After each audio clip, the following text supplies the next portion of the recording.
इस वक्त हमारे साथ मौजूद है समाजवादी पार्टी के सबसे पुराना नेता और तकरीबन अपना पूरा जीवन ही इन्होंने समाजवादी पार्टी के लिए इन्होंने न्यौछावर कर दिया और तकरीबन 19 वर्षों से लगातार यह उत्तर प्रदेश सरकार में रहे पूर्व मंत्री विक्रमादित्य पांडे की पुण्यतिथि मनाते हैं और उनकी पुण्यतिथि कल है, जिसको लेकर यह हर वर्ष की भांति इस वर्ष भी भव्य कार्यक्रम का आयोजन किया जा रहा है उनके। और कल जो है एक भव्य कार्यक्रम किया जाएगा, श्रद्धांजलि सभा का आयोजन किया जाएगा, कम्बल वितरण किया जाएगा। हमारे साथ मौजूद है शशिकांत चतुर्वेदी जी, इनसे बात करते हैं कि क्या वो कार्यक्रम रहेगा और क्या ये सोच रखते हैं विक्रमादित्य पांडे को लेकर। जी, क्या कहना चाहेंगे, किस तरह का कार्यक्रम है? और उत्तर प्रदेश सरकार के पूर्व मंत्री श्रद्धेय विक्रमादित्य पांडे जी की 19वीं पुण्यतिथि 14 जनवरी को हर साल मनाई जाती है। वो कदम चौराहा पर सुबह 10 बजे मनाई जाएगी, जिसमें बलिया जनपद के विभिन्न राजनीतिक दलों के लोग, साहित्यिक, पत्रकार, शिक्षक, वकील, व्यापारी, किसान, मजदूर सभी लोग आते हैं और अपने प्रियवर नेता के स्मृति को नमन करते हैं और श्रद्धा के फूल समर्पित करते हैं। क्या क्या कार्यक्रम रहता है कल का?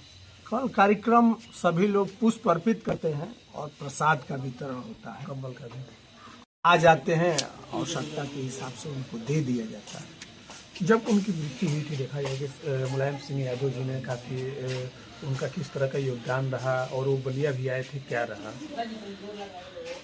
श्रद्धेय विक्रमादित्य पांडे जी की मृत्यु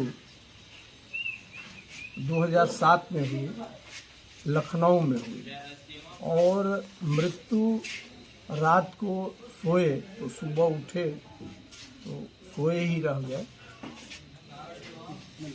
हमको याद है कि माननीय नेताजी मुलायम सिंह जी मुख्यमंत्री हुआ करते थे। उन्होंने स्टेट प्लेन से उनके 100 को गाजीपुर स्थित हवाई अड्डे पे भेजने का काम किया।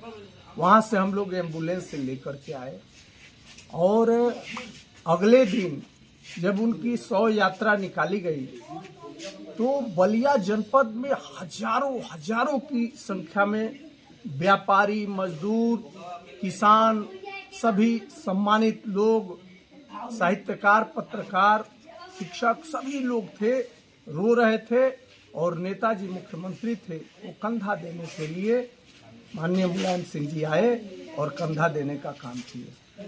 आपने उनका प्रतिमा भी आप बनाया है विक्रमादित्य पांडे जी, तो कैसा प्रतिमा है और कैसे आपने बनवाया, कब बनवाए और क्या वजह रही कि वह प्रतिमा अभी तक नहीं लग पाई? लगभग 12 साल पहले हम लोग प्रतिमा बनाए हैं, संगमरमर की 7 फुट की है। और यहाँ के जो नेता थे, मंत्री लोग थे, वो लोग नहीं कभी चाहे कि श्रद्धेय विक्रमादित्य पांडे जी की मूर्ति लगे और इस कारण से आज भी मूर्ति नहीं लग पाई क्योंकि स्थान नहीं मिला। आप जानते हैं कि इस समय मूर्ति लगाने के लिए ताकत की आवश्यकता है और स्थान की आवश्यकता है और वो बिना अनुमति की मूर्ति नहीं लग सकती। ऐसे में यह मूर्ति नहीं लग पाई, स्थान नहीं मिलने के कारण और नेताओं की भी साजिश रही कि श्रद्धेय विक्रमादित्य पांडे पुनः स्थापित न हो जाएं, उनके लोग जो छूटे हुए लोग हैं वो स्थापित न हो जाएं, इसलिए वो स्थान नहीं दे पाते। अब कैसे आप प्रयास करेंगे, क्योंकि मूर्ति तो आपने बनवा दिया है, कैसे वो लग पाएगा? क्या आपके पास लगेगा? जब हम लोगों के पास ताकत आएगी, 2027 में ताकत मिलेगी तो निश्चित रूप से मूर्ति लगेगी और मूर्ति उनके गरिमा के अनुरूप पार्क बना करके लगेगी। अभी बलिया सदर से अभी तैयारी कर रहे हैं और एक ब्राह्मण चेहरा भी, एक मजबूत इनके साथ आप मैदान में रहते हैं और लगातार निरंतर प्रयास भी करते हैं। जब विक्रमादित्य पांडे की जब मौत हुई थी तो उसके बाद भी समाजवादी पार्टी की सरकार रही है, तो कैसे आप लगवा पाएंगे, क्योंकि आप अगर विधायक या कुछ नहीं रह पाए तो? भाई, समाजवादी पार्टी की जब उनकी मौत हो गई उसके बाद जब सरकार आई 2012 में, तो उसमें तो हमको यहाँ के नेता पार्टी से ही निकलवा दिए थे,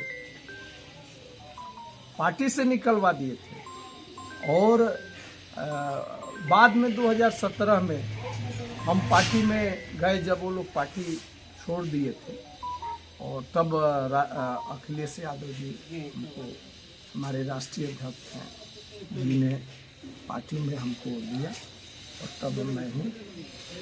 तैयारी है कि अब लग जाएगा 2027 में? बिल्कुल 2027 में सम्मान हम लोगों को मिलेगा और निश्चित रूप से मूर्ति लगेगी, सम्मान के साथ लगेगी और बलिया के जनता के मन के अनुरूप मूर्ति लगेगी।